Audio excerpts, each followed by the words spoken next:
第3章，多杰雄灯及其目的。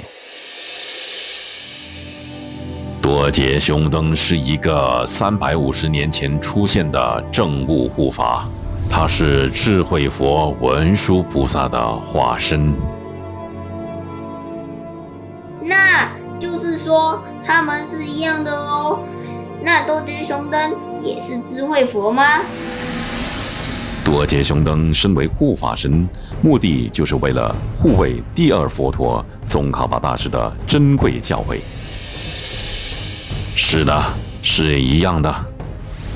宗喀巴大师是一位西藏的学者及圣贤，他复兴了当时在西藏日渐式微的佛法，为佛陀的教诲写下了最辉煌的一页。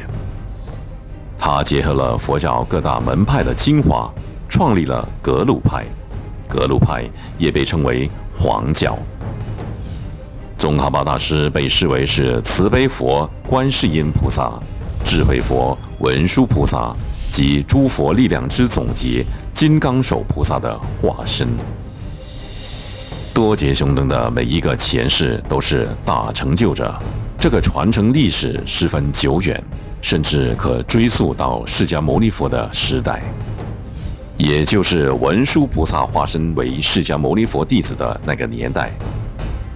根据一部记载文殊菩萨住处的经典所述，文殊菩萨曾以无数化身示现，以普度众生。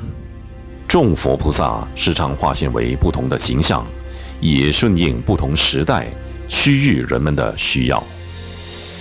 哇，佛菩萨真的很仁慈啊！他们在任何时候都会这么做吗？是的，任何时候